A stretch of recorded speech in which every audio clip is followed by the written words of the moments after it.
गंगा और तिरंगा। मैं उस भारत से आता हूँ जिसके ओठों पे गंगा और तिरंगा है, जो कभी वंदे मातरम, कभी सत्यम शिवम सुंदरम, तो कभी पंजाब सिंध गुजरात मराठा द्राविड़ उत्कल गंगा। मैं गौतम के भारत से आता हूँ, मैं गौतम के भारत से आता हूँ, जहाँ जन्म के कारण एक राजपुत्र सन्यासी बन जाता है। मैं राम के भारत से आता हूँ, जहाँ एक पिता के एक शब्द के कारण एक राजपुत्र हमारी सन्यासी छोड़कर एक वनवासी बन जाता है।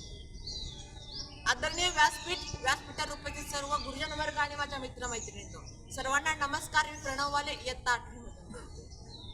आज 76वा प्रजासत्ताक दिन. प्रजासत्ताक दिन म्हणजे काय हो? प्रजासत्ताक दिन म्हणजे खऱ्या अर्थाने प्रजेची सत्ता सुरू झालेला दिवस. 15 ऑगस्ट रोजी आपला देश स्वतंत्र झाला खरा, पण त्यानंतर देशात चालू होती ती म्हणजे फक्त भांडण तंटे आणि रक्ताचा तांडव. कशासाठी? 2 वेगळे धर्म बनवण्यासाठी. कशासाठी? 2 वेगळे देश बनवण्यासाठी. कशासाठी? तर 2 वेगळे मन बनवण्यासाठी. कशासाठी? तर 2 वेगळ्या कमिटी बनवण्यासाठी. त्यातली एक होती हिंदू कमिटी आणि मुस्लिम कमिटी, आणि त्याचनुसार त्यासाठी 2 वेगळे संविधान बनवण्यात आले. हिंदू कमिटीने आम्हाला संविधान लिहिण्यासाठी एका दर्जेदार व्यक्तीची गरज आहे अशी मागणी त्याकडे इंग्रजांकडे केली होती. यावरती इंग्रज म्हणाले, आम्ही तुमची काही मदत करू शकत नाही. जर तुमच्या जवळच हिरा आहे तर तुम्ही खाणकाम दुसरीकडे का करता? तो हिरा शोधण्याचा प्रयत्न करा. आणि मित्रांनो, हा हिरा दुसरा तिसरा कोणी नसून स्वतः डॉक्टर बाबासाहेब आंबेडकर, ज्यांनी रात्रंदिवस मेहनत करून हे संविधान लिहिलं. जगातील सर्वात मोठी राज्य घटना लिहिली, जी आज भारताची आहे. आज आपल्या भारताला अनेक पंतप्रधान लागतील, मग ते अटल बिहारी वाजपेयी असो, पंडित जवाहरलाल नेहरू असो, इंदिरा गांधी असो अथवा नरेंद्र मोदी असो. प्रत्येकाने स्वतःची सत्ता सोडली तर हे देश सांभाळायचं काम केलेलं आहे.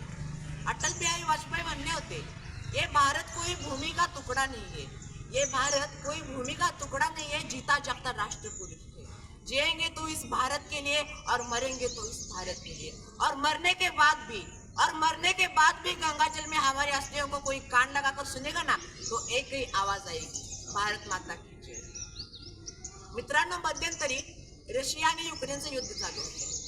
त्यावेळेस जगाचे 2 भाग झाले, आणि अशा परिस्थितीत सुद्धा भारताचे काही विद्यार्थी तेथे शिक्षण घेत होते.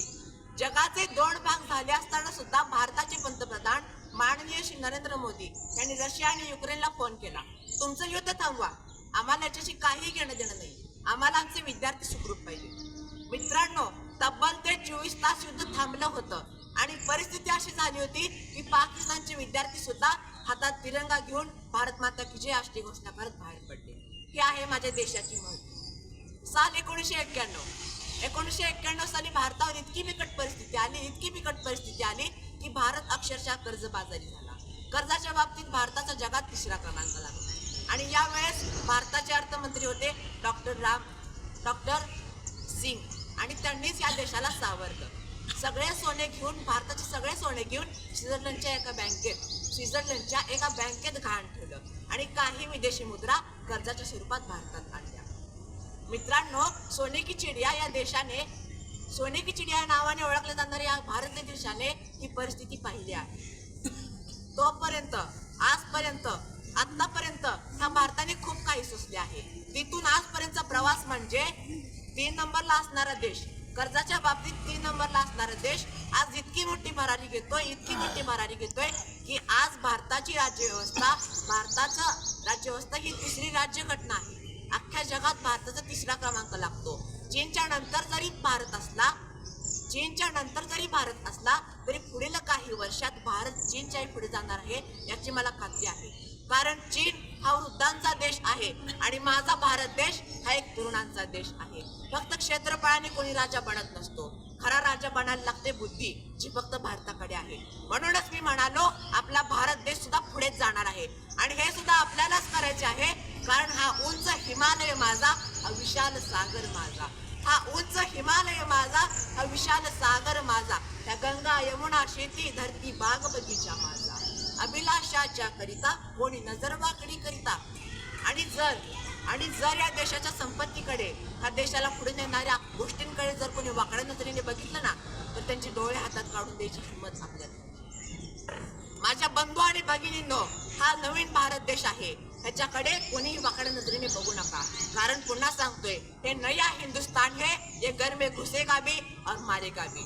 शेवटी जाता जाता एवढंच सांगेन, मत पूछो हमारे जमाने से कि क्या हमारी कहानी है, मत पूछो हमारे जमाने से कि क्या हमारी कहानी है, हमारी पहचान तो बस इतनी, हम हिंदुस्तानी है, हम हिंदुस्तानी. शेवटी माझ्यासाठी नाही तर देशासाठी, आपल्या देशासाठी, अख्ख्या